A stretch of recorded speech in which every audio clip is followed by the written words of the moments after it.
All right, algebra students, good morning. Welcome to Monday. We are going to finish the notes that we started on Friday if the leading coefficient isn't 1. So we started these, but we didn't get very far, and that's what we're going to finish today. And your homework will be a mixture. It'll be from the textbook. I've already taken a photo, and it'll be on Google Classroom. And it'll be a mixture of ones that don't have a 1 and from the first page where they do have a 1. Okay, so I think we did this one, so I'm going to skip that one. Let's go to this one. If the leading coefficient isn't 1, then you have to divide. We wrote that already. And the second example, though, before we start dividing, it's going to be easier. We will have fewer decimals and fractions if we move before divide. Okay, so let's move that over.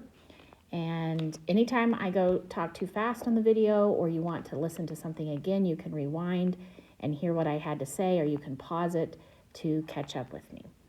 Okay, so we're going to move that over, and that's going to make negative 2x squared plus 10x. If I go minus 22 here, I get a negative 18. Now I'm ready to divide everything. Divide by negative 2, divide by negative 2, divide by negative 2.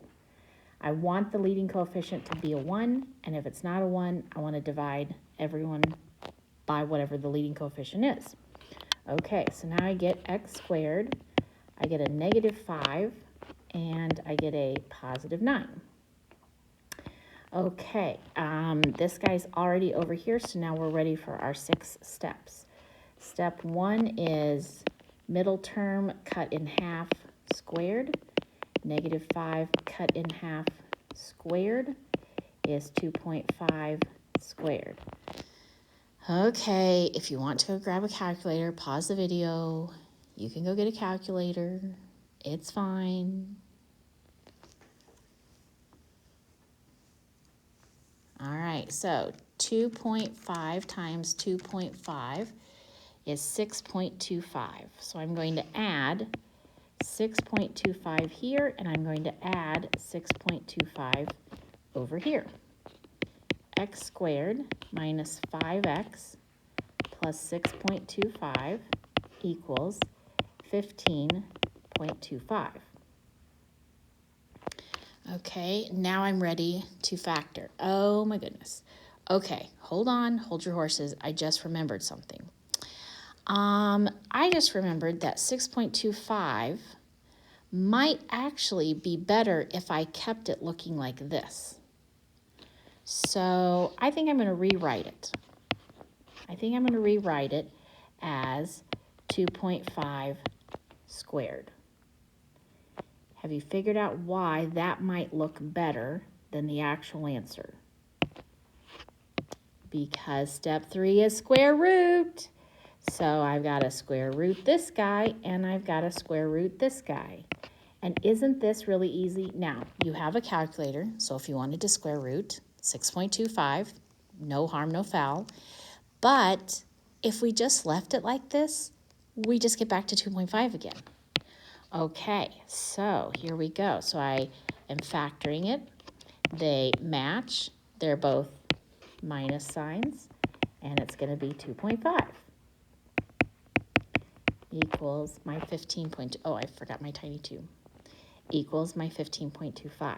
Okay, let's recap. I moved this over.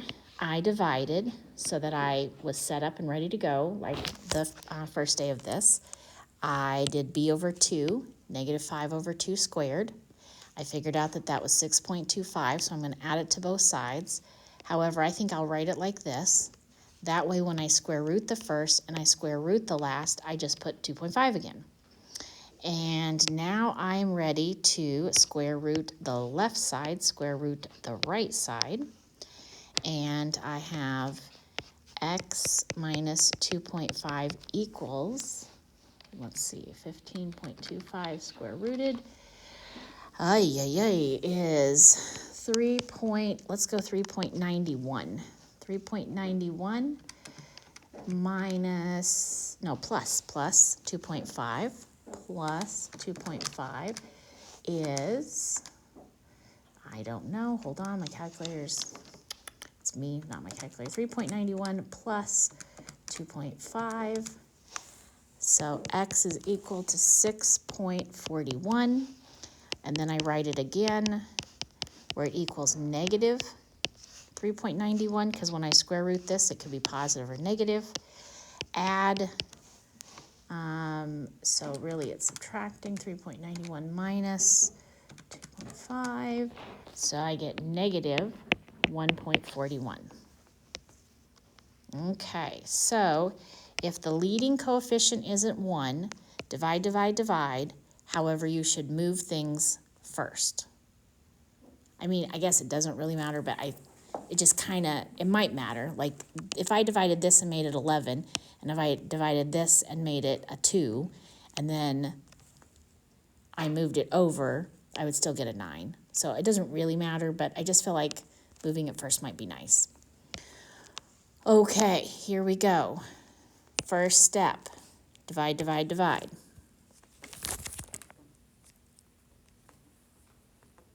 No, first step is move. Oh, I guess I could divide, divide, divide. It doesn't matter.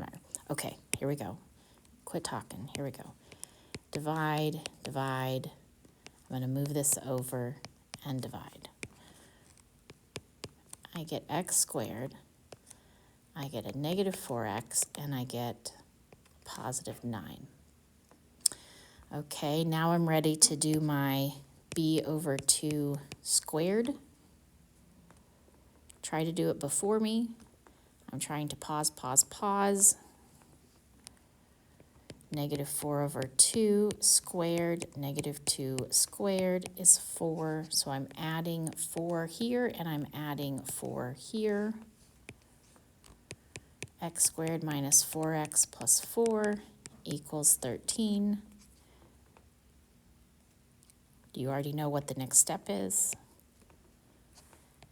Factor x minus 2 squared equals 13.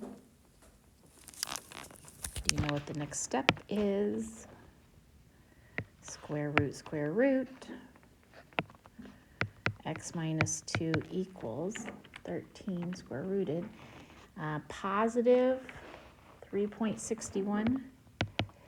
And x minus 2 equals negative 3.61.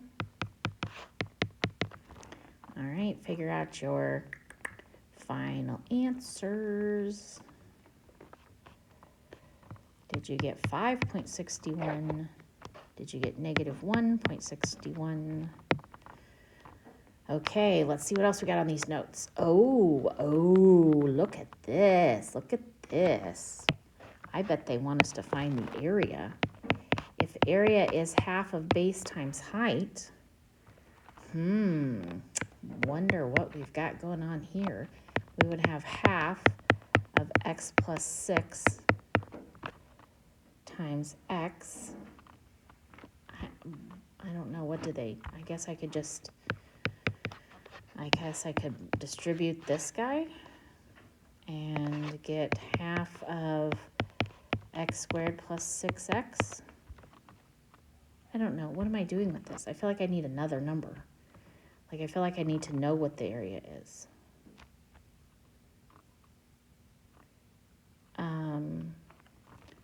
Okay. What else should I do? Should I just distribute this guy to each one of those? So the area would be half of x squared plus 3x.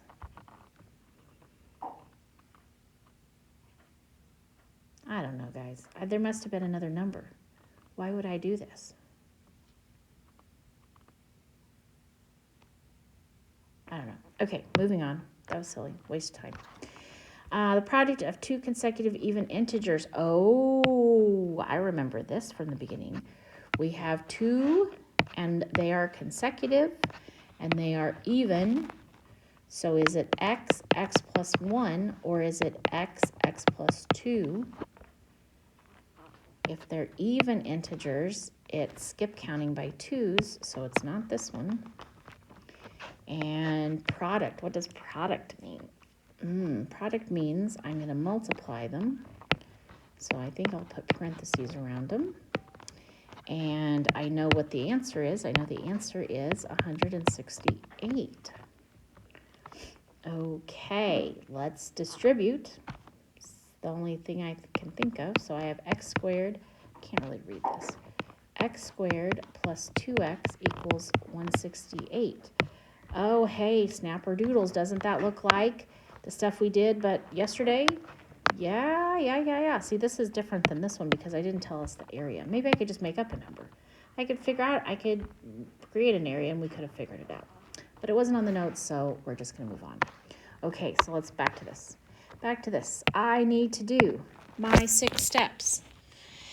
Do I have to divide? Nope, because he's a 1, so totally fine. So I'm ready for negative b over, no, not negative b, just b over 2 squared. I'm ready to factor. I'm ready, and I'm ready to square root, and I'm ready to solve. Okay, pause the video, pause, and finish it all, and let's see if we match answers.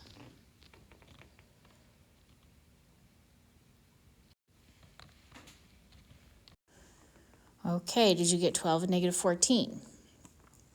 Well, let's go back to the question. We have the product of 2 consecutive even integers. So option 1, this is 2 separate options. Option 1, we could have 12 and 14. That would be the next even integer. If 12 is my first integer, then x plus 2 is 14. If I multiply these together, bingo, I get 168. The other option is negative 14, and who is bigger than negative 14? Negative 12. So if they were both negative and I multiplied, I would still get 168. All right, that's the end of the video. You are ready to start your homework.